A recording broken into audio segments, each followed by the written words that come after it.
All right, so I told you I am reading this book. I'm done with it. It's called The New Jim Crow. It's by Michelle Alexander. It's an eye-opener. And for everybody who's got this feeling, and we don't really operate on feelings, and if we do, I tell you, I just feel this. Usually, we're presenting facts and data. And all that I use to do this show is supported in writing at randyrhodes.com in the homework section. Everything I've read that I rely on to do this show is posted at randyrhodes.com. Now, I got in the habit of doing that because I used to get sued all the time. What did I rely on to make my statements? So now we do it. So you can have the same material that I have right in front of you as I have it in front of me. And this book is earth-shatteringly eye-opening, awakening. It is a cleansing moment of clarity for those of us who suspect that Republicans are unhappy with the demographics, the direction that it's going, the browning of America, the president being brown, the first lady being brown, the children in the White House being brown, the whole hatred of the brown people. And when you look at what happens when somebody is arrested for a simple drug crime that is considered a felony, possession, they lose the whole American experience right then and there. The whole thing is shot to hell. All things become off limits, sometimes even housing. We know what the effect is on jobs. We know what the effect is on voting. You can't. We know what the effect is on gun ownership. You can't. You can't. And I'm looking at the rates of incarceration in the United States. Do you know that African Americans now constitute 1 million of the 2.3 million incarcerated Americans? Do you know that we have more people incarcerated in this country than Russia does, than China does, than the very repressive regimes in Iran does? We are a prison population. 1 in 6 black men had been incarcerated as of 2001. If current trends continue, 1 in 3 black males born today can expect to spend time in prison during their lifetime.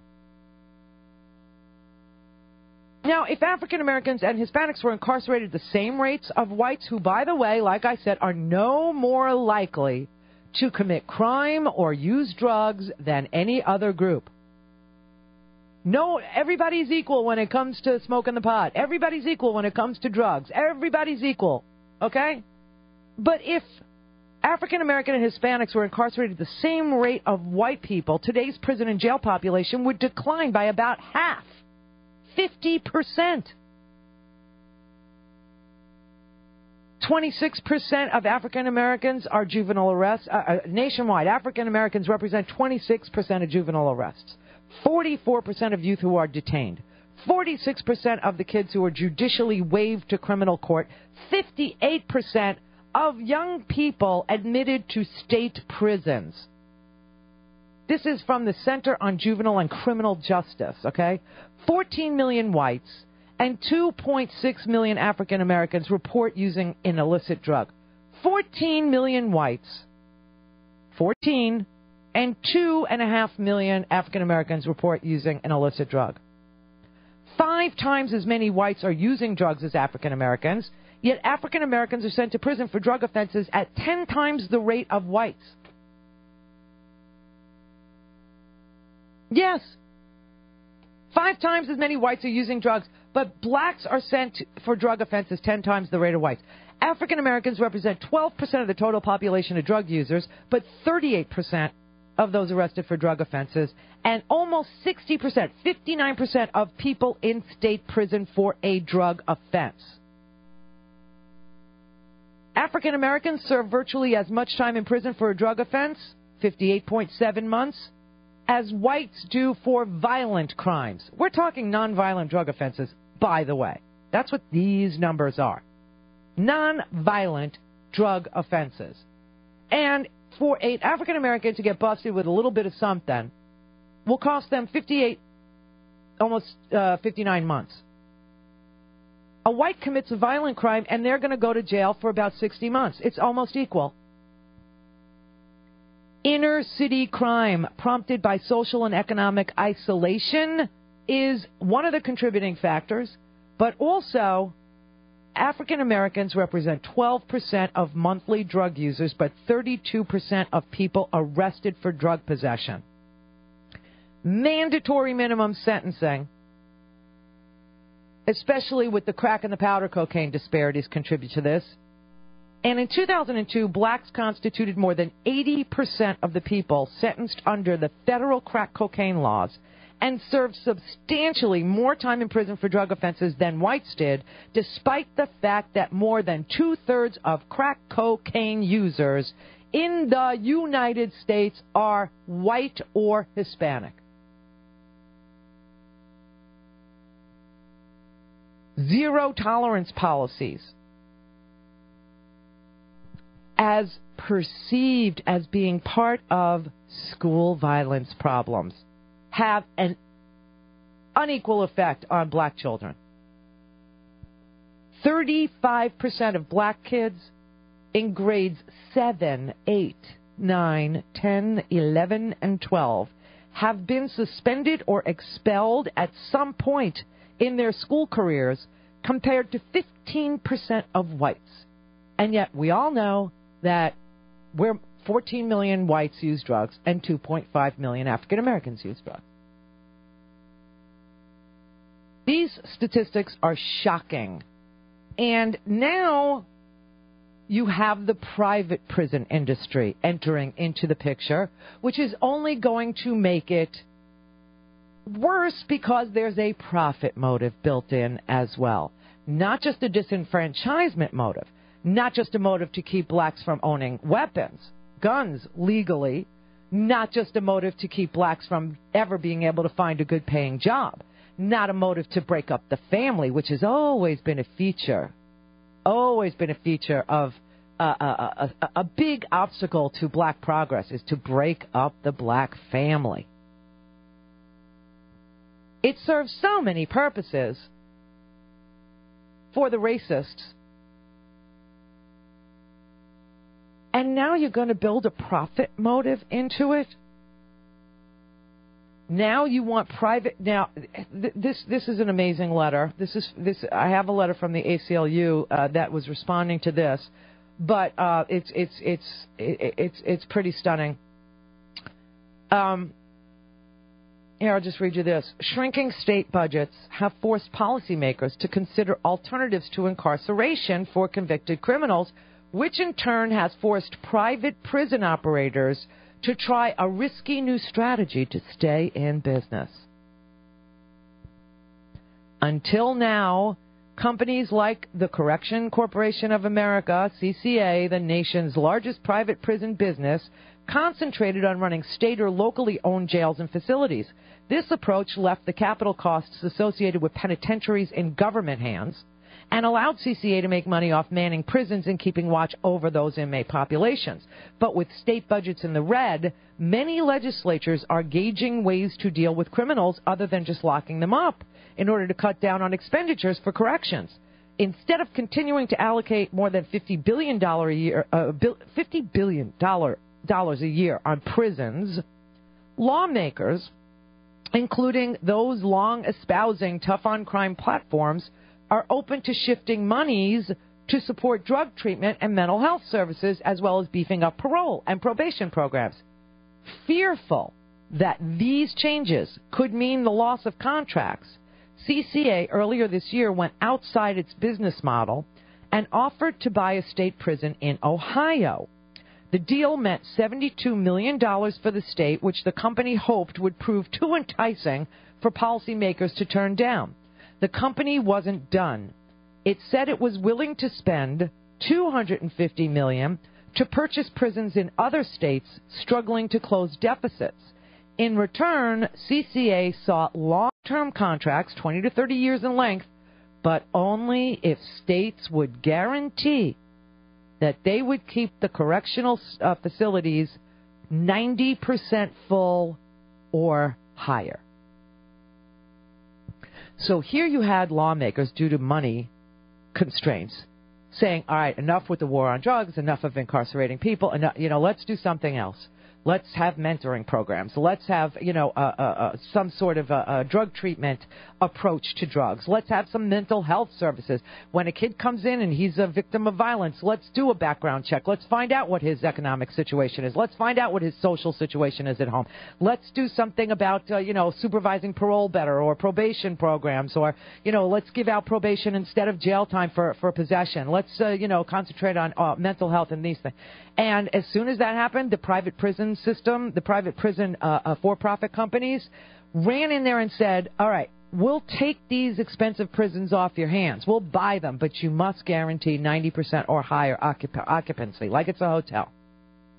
The nonprofit Justice Strategies group told the American Bar Association Journal that CCA's Corrections Investment Initiative represents an attempt to sustain its once again threatened business model and avoid a serious drop in revenue.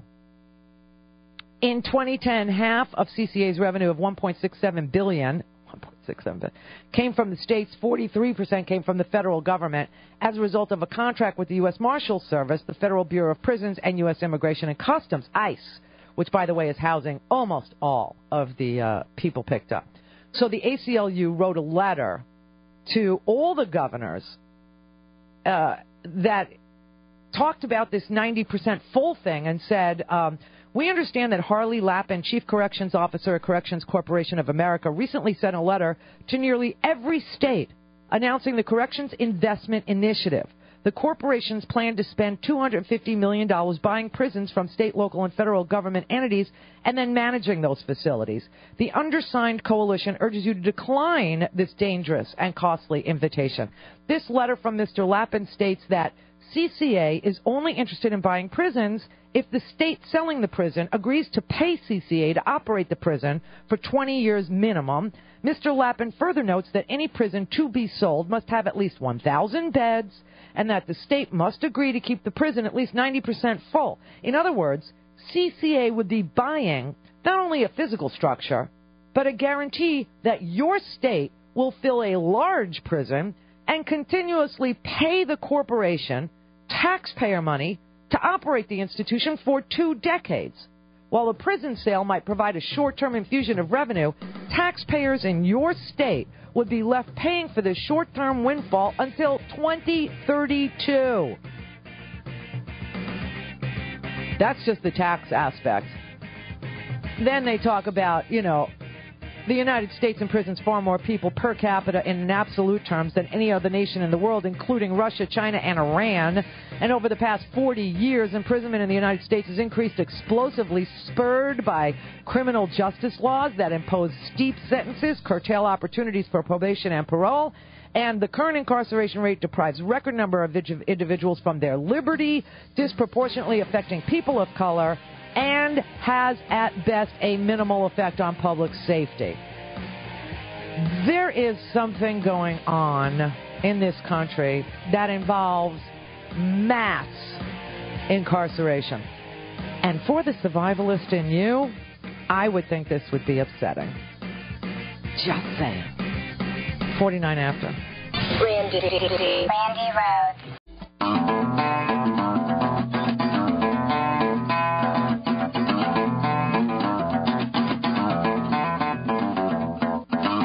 If we don't talk about it, who will? You're listening to Randy on Premier Radio Networks. But the drug war was actually launched in response to racial politics, not drug crime. When the drug war was announced, drug crime was actually on the decline, not on the rise. But the drug war was part of a broader project that the Republican Party was embarked upon, to try to build a new majority in the South, a new Republican majority in the South. And many of their strategists talked openly about using kind of implicit racially coded appeals around crime and welfare as a means of appealing to poor and working class white voters who were resentful of busing and desegregation and affirmative action.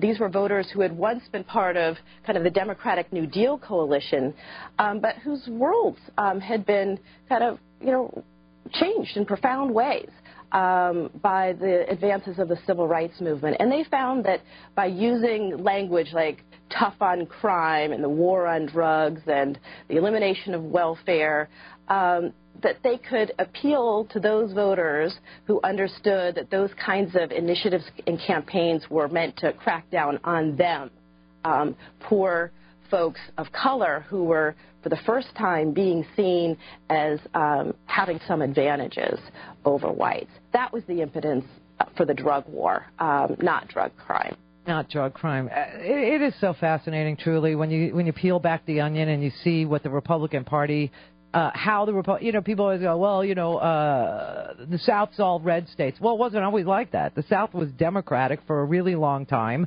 And then, of course, the Republican, after desegregation and busing and integration and all these things, the Republicans thought that it was ripe for the picking, and they were right. And the same kind of resentment that they preach on the radio now about welfare, food stamp president, all this stuff, like I said, there's nothing new under the sun. But the idea that they started using the justice system shouldn't be surprising to anybody. It really shouldn't, and that they decided that they would do this war on drugs with separate, penalties for this kind of drug versus that kind of drug. It was so that, poor, working class, white people in the South would understand or believe that the policies weren't going to affect them, that it was just going to take care of the black problem. And now it's taking care of everybody in society. That's the creepy part, because you now just built a profit motive into this new form of freedom clipping, this new form of liberty stealing, this new form of felon making, this new form of banning you from the entire process. When you look at these public schools who have reached out to private prisons to conduct drug raids in their schools, to arrest your children in places like Arizona. Michigan wants to do mandatory drug testing of students.